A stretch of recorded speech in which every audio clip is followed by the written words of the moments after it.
I fucking hated grocery shopping. I didn't really feel like we were on the same wavelength anymore, and it honestly changed the way that I feel about myself, about what I'm capable of. Because I wasn't necessarily happy with where I was, I thought at this point in my life I would have already felt really certain about a lot of things.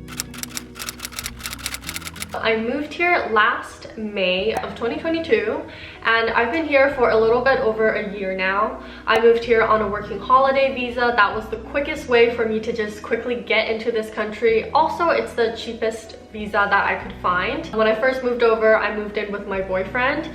He had already a place set up here because he was here for school. He's also Canadian, and that's why I was able to easily just move in with him. I didn't really have to set up everything else by myself. I kind of already had it set up, which I'm super grateful for. When I first moved over, I had a design contract job, which is what I do back home in Vancouver. I'm a UX designer, but that fell through, so I ended up working in retail for about 3 to 4 months. And after that, I eventually switched my visa over to a de facto visa, which is now under my boyfriend's visa. So that gave me the working rights to be able to find like a regular full-time career job. And so now I'm working for a company based out of Melbourne. I work remotely for them, and I'm a UX designer again. So that's kind of the whole background story of how I ended up here. I've always wanted to live in Australia. It's a place that always called out to me. Ever since I was in high school, I always thought about moving here because it just sounds like such a beautiful, refreshing, like bright and energetic place. Like that's what I think of when I think of Vancouver, when I think of Brisbane, or when I think of Australia. When I think of Vancouver, which is my hometown, I just think like gray buildings, so much rain, coldness, and that is not at all what I like. Like I am through and through a summer girl, so not a Vancouver girl. So this just felt like the perfect fit for me.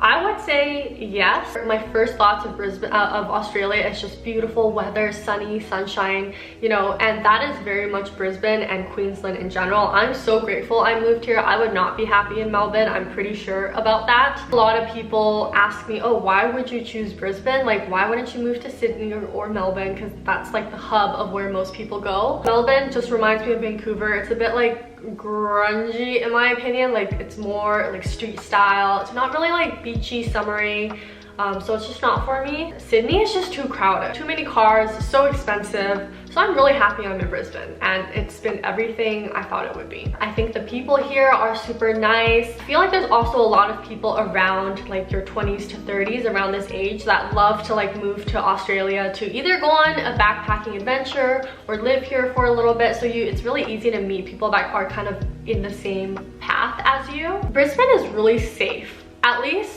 compared to back home. There's really not that many homeless people around. There still are, but really compared to Vancouver, there's really not that many. And I just feel so safe everywhere I go. Even at night, I go to the gym and people just leave their lockers open, they leave their car keys out on the sofas, they leave their gym bags everywhere in like the communal areas, and no one locks anything. I don't know, I just feel really safe here. I feel like I never really have to worry too much about it.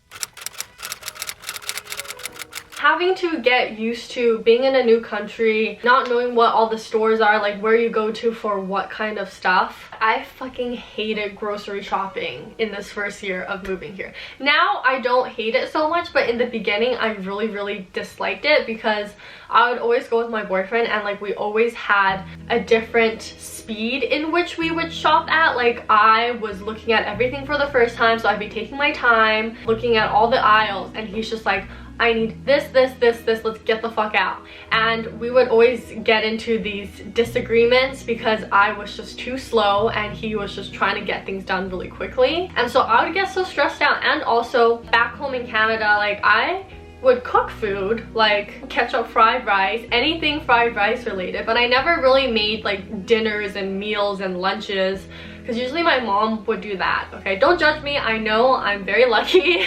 I knew how to do all the basic stuff, but when you go grocery shopping, you have to really kind of think about like what you want to cook, what you want to buy, how much of it you buy. Like I was buying way too much food in the beginning, but food in Australia goes bad a lot faster than in Canada. I think it's because in Canada we put a lot of weird chemicals into our vegetables and all that stuff, so they just stay pristine for a long time. But here in Australia it's like very natural. That was like a whole learning experience, and of course just learning how to cook. You know, I would make meals and they wouldn't taste so good. They would taste kind of mediocre, and I would feel super shitty about myself and like not want to give it to my boyfriend to eat because I feel like he's gonna judge me. And then I felt very like unconfident in my own skills, and all of that was a hard transition. Now I understand what it feels like to be my mom and to feel like you need to like clean all the time and like pick up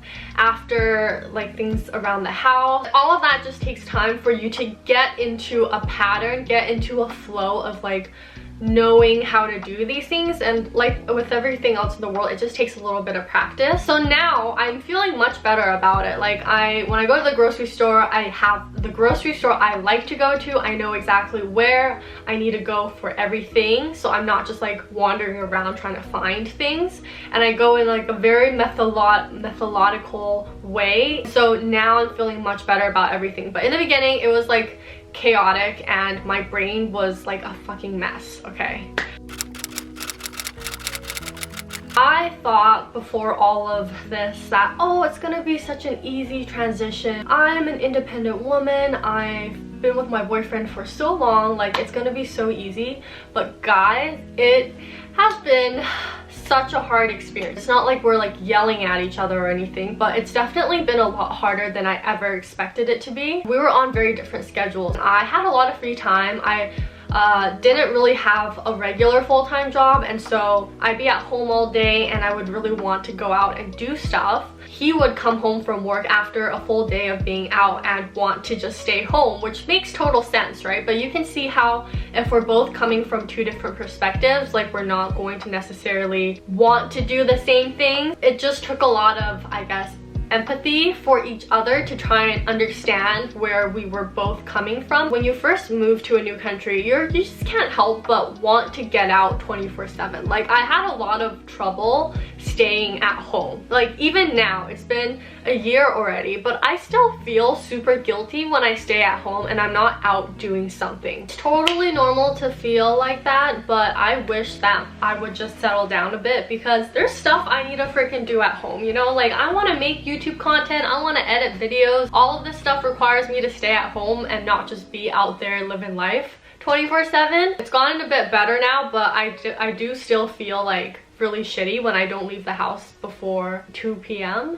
because then I feel like I've wasted the day because the sun goes down so early. I found us kind of falling into a bit of a rut. You know, it's very normal to start to feel like you're just becoming roommates with your partner in life, because I didn't really feel like we were on the same wavelength anymore, and it's taken work to try and figure that out and be better at communicating and being open and honest with what I'm thinking of, so that he is aware that all these thoughts are going on in my head. And it's also scary because I am nearing 29, and so I can't help but start to kind of over calculate all of these things in my head about like, oh, is this person like suitable for me in the future, in the long run? And now you're not just boyfriend girlfriend, but like it's potential marriage, you know? So you start to just overthink a whole bunch of things, and I am guilty of having that happen to me. So it kind of put me in this almost like quarter life crisis. Like, what am I doing? Is this the right person for me? Like, what am I doing with my life? I just moved to a new country. Like, I'm not really saving as much as I did back home. It just threw me in for a loop, honestly. Before you had like doses of them, but now you have them 24/7, and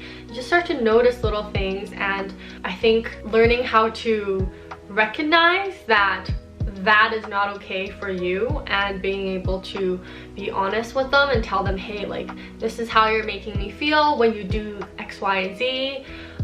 So that also takes work. So don't expect that once you move in with your boyfriend, it's gonna be like all sunshines and butterflies, because you do have to work even harder in your relationship. This period of time also gave me a lot of time to kind of just self-reflect. I was kind of self-loathing as well because I wasn't necessarily happy with where I was. I thought at this point in my life I would have already felt really certain about a lot of things, you know, but it's been completely opposite of that. And so it really made me question myself, who I am, what do I want in this life, what are my goals in life, what is my purpose, you know. And because I had a lot of free time initially in the beginning too, like you could see how that kind of you just kind of spiral in your head. Instead of just moping around all day, I was like, you know what, I have all this free time, I'm gonna go backpacking, and that's what I did.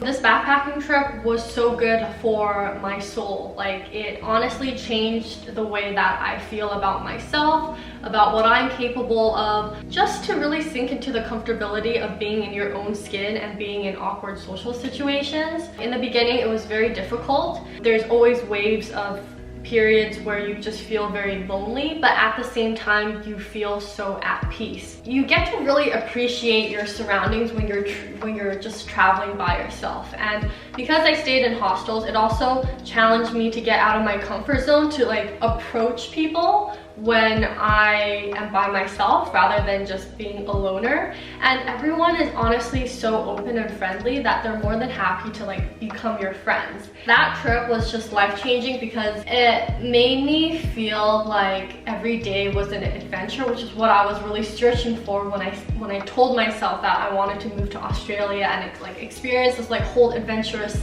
side of my life that I've never really had.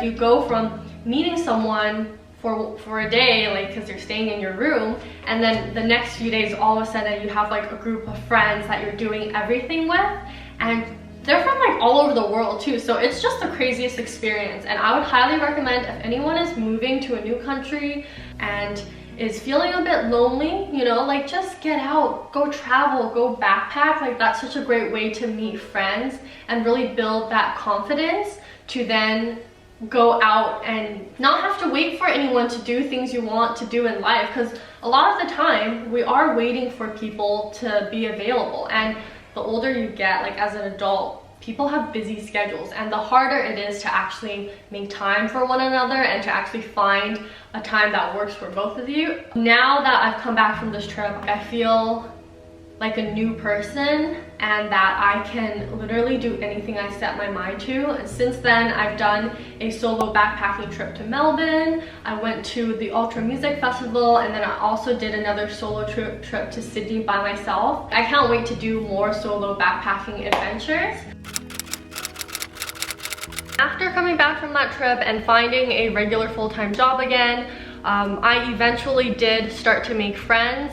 And now I have a group of, we're like a group of little four. A few of them are local and one of them is from a different city. They're the type of girls that are super friendly, they're very adventurous, they are totally down to try new things, they're planners. Like the worst thing you could have is when you join a group of friends and everyone is just not interested in replying messages or planning or taking action. But all of these girls are amazing. Finding them was not a smooth process. Like I had to go through meeting a lot of different people and trying to figure out if we meshed or not. And what I primarily used was Bumble BFF to meet friends. Well, why did I say that so weirdly? Bumble BFF to meet friends. All of the girls I met right now, they're actually all from Bumble BFF.